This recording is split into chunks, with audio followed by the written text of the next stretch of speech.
Picture this. You send the message, the one you thought might change everything. You stare at the screen, waiting. Minutes turn to hours. Hours turn into silence. Then it comes. The polite rejection. You're a great guy, but I just don't feel that spark. And you replay it in your mind over and over, trying to find what you did wrong. But what if I told you she didn't reject you? She rejected what your energy made her feel. She rejected the version of you that tried too hard to be chosen. Because rejection isn't the end, brother.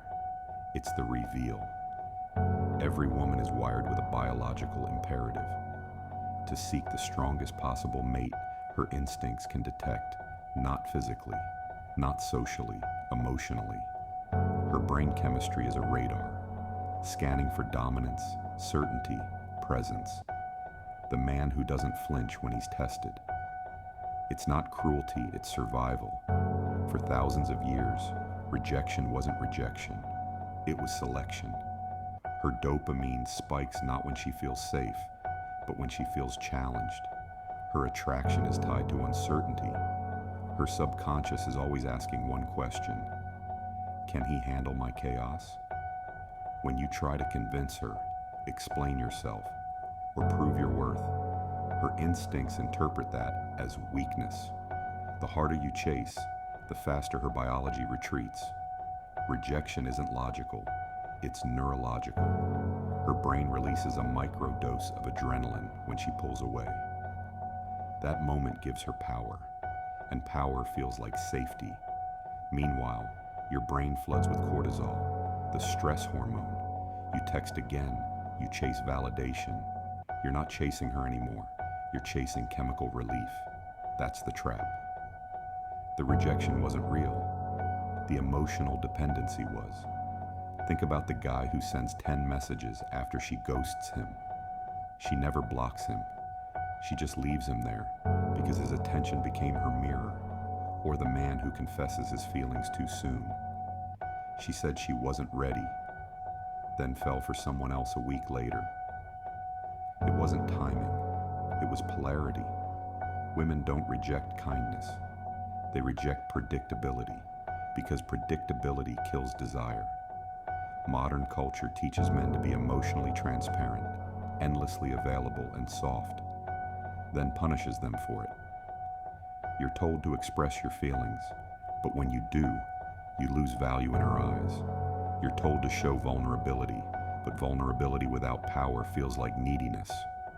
It's not your fault, brother. You were trained to play the wrong game. The system profits when men chase approval, because desperate men spend more, post more, beg more.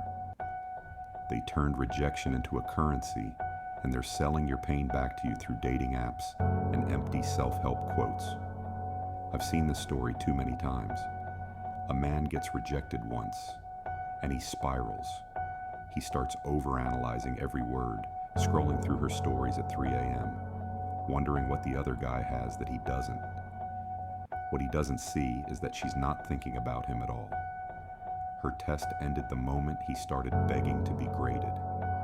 Every time you break your frame to win her back, you confirm her instinct. You weren't built to lead the dynamic. The destruction doesn't come from her. No, it comes from your refusal to walk away. Rejection was never about your looks, your words, or your worth. It was about your energy. She didn't choose against you, she revealed you.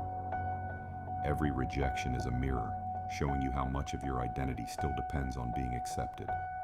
The moment you stop needing to be chosen, you become the one who chooses. So what's the answer, brother? Detach from the outcome. Hold your frame. Let silence speak where words once begged. Build your value quietly. Let rejection sculpt you instead of destroy you, because the man who understands rejection no longer fears it. And the man who no longer fears it becomes the one every woman subconsciously respects. She rejected your words, not your essence, but you believed her. Now you know better.